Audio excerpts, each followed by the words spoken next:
Alright, we're waiting for our buddy Matt. He maintains this thing, and he's going to start in a few minutes. So, you got any background on this thing, Matt? So this is a 150 horsepower single-cylinder Otto water pump. Do you know where it came from? This was living up in Brookville, about 10 miles north of here. I believe it was installed about 1917-ish. Real late for one of these. They didn't sell many this size. They probably got a pretty good deal on it, because this would have been an extremely expensive engine today otherwise.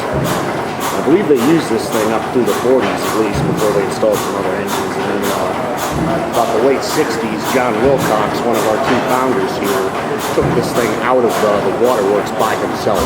Oh, so it ran a waterworks plant. Yeah, it's still hooked to its original green triplex pump. Direct drive, Wow, look at that. I didn't expect that. It was hiding. Yep. Yeah, it's small. It'll sneak up on you. I'll tell you. All right. As impressive as the engine almost. It is. What size are them wheels approximately? The wheels are about 10 foot. 10 foot. That's a big 10 foot. Yeah, maybe 9.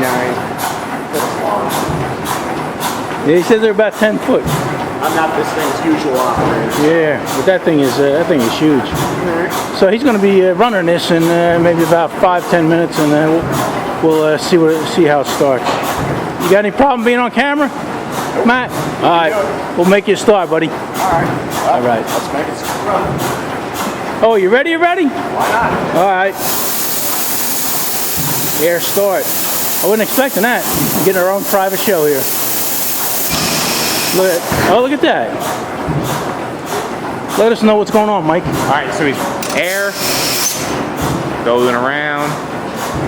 He's got to get like in a rhythm. Yeah, he's got to get up to speed, and then it'll take off. Once it fires. Once it fires, exactly. So he's going to have his hand on the air valve. Alright, there you go. He heard it. Oh, look at that. Got it going. There, he heard it. And what's he shutting off now? The main air supply. Okay, it doesn't need any air now. That's just to start it. You hear the chuck of the exhaust? Look at that. There. Wow, this thing's so quiet, Mike. I don't even know it's running. Well, wait till it gets up to speed yet.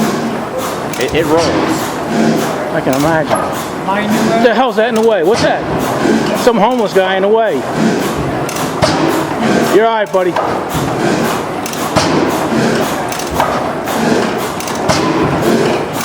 Oh yeah, it's chooching, it's chugging.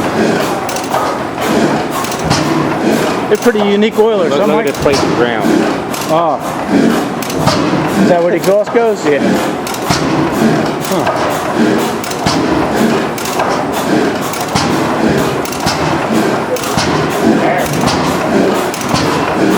There you go. Got it going now.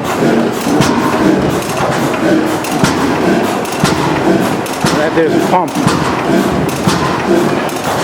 Got a little exhaust leaks to keep that blade over, to keep it from jumping up too much. So that's the exhaust pipe, that big thing coming out? Yeah. And that goes down and you have it going outside? Yeah, there's a big flex joint right there that's kind of blown out and it leaks. And then, yeah, it has a little leak so you got it covered, but that's what you see pumping out.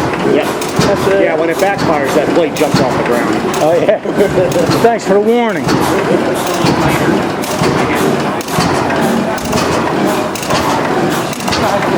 Here's a side shift.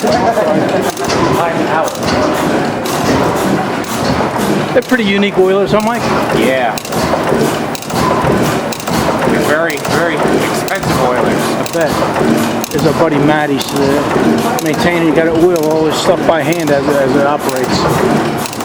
That's what they did back in the day. They had one guy. It's his job. Just go around and keep oiling stuff. It's like the railroad. You got an oiler and an engineer. And that's the igniter there. That's firing every time it hits. And it's a magneto igniter right there. Huh. It's got a good rhythm. It does. Actually got to keep that ramp completely dry or it's going to start slipping and kick out. I like the thought of that. Yeah, it didn't break the piece if you keep it dry like that. I first had to start this up by myself. I forgot now. I love them oilers, man. They're so sharp looking.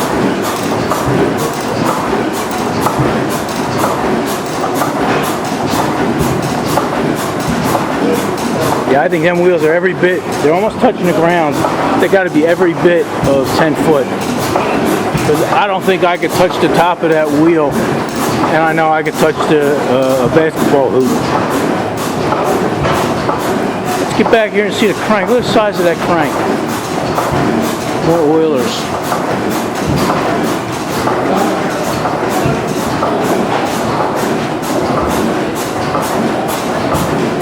Here's the back of the pump.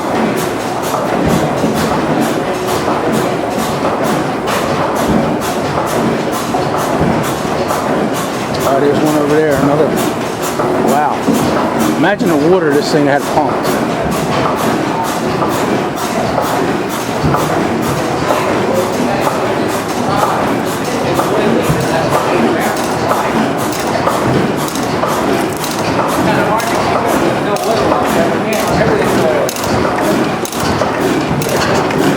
Yeah, I don't know if I mentioned it, but I think this is an Otto. Let's see if I can find some information here.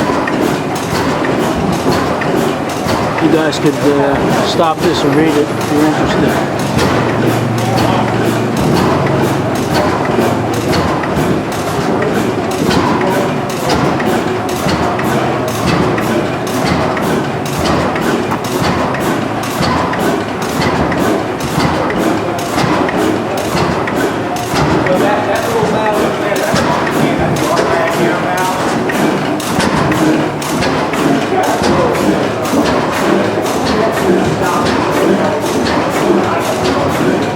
These are all signs that were on it when it was in working condition at the waterworks.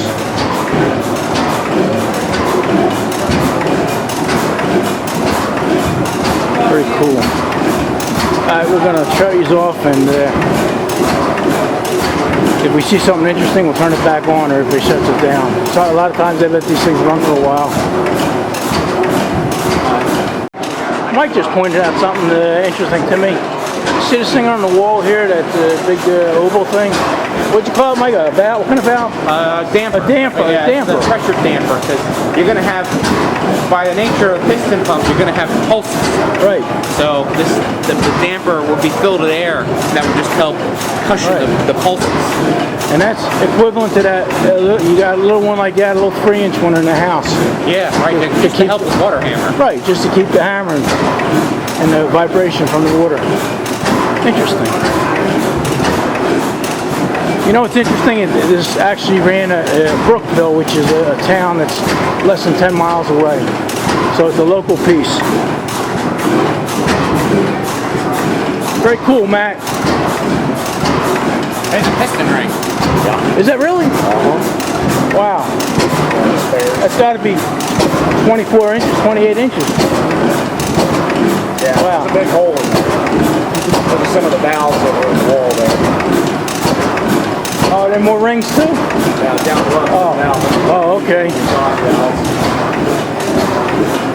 Matt was just telling me here's one of the exhaust valves. And the springs. Right there, look at the size of that valve. That's got to be 3.5 foot long. 3 foot, 3.5 foot long. Are these pictures from when it was in the pump house? His original pictures. Yeah, you can see it was belted to its lip pump originally. Yeah. I think I called it a 150 when it started. It's a 175 horsepower. Okay, here it is here. 175. It's okay. And here's a letter. A letter from the company, the Brookville Waterworks. Very cool. It's nice to get a little prominence from something you get. Right. And here all people are involved. Gun too, made from a foundation bolt. Oh yeah? Yeah. Oh, look at that.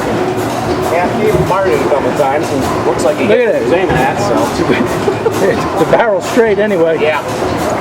Wow. Here you go. Here's the guy that owned it. No, let's see. Kenny Croyle. No, that's not him down there. Henry. Who's this? This is the guy's father? Henry Croyle? And Ruben. Harry Croyle. Yeah, that's must be one of them down these here. are two of the operators. Yeah, Harry I think ran it, and Ruben was the plant manager. But this guy right here is John Wilcox, the guy who took it out of the plant, and Right. one of our museum founders. And he actually made a rifle here. What is that now? It's a bench gun. Oh yeah, here we go. Here's a sign. That's some pretty wild stuff. Now the FBI would have him locked up. I don't know. It's a single shot. You know, once you basically. He's a terrorist. You make your own guns, you're a terrorist. Alright, I'm going to shut you guys down for a little bit. Here's a little more information. Like I said, if you guys are interested, I don't know if that light's helping or hurting. What do you think? I think it might be hurting. Yeah, so you guys could read a little more, see what it is. This here's, I don't know how much you're going to see of that. There we go.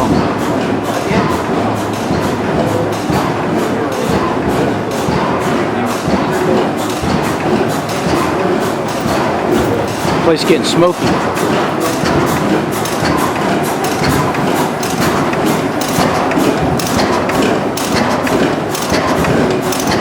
Alright, they're going to let this thing run for a while.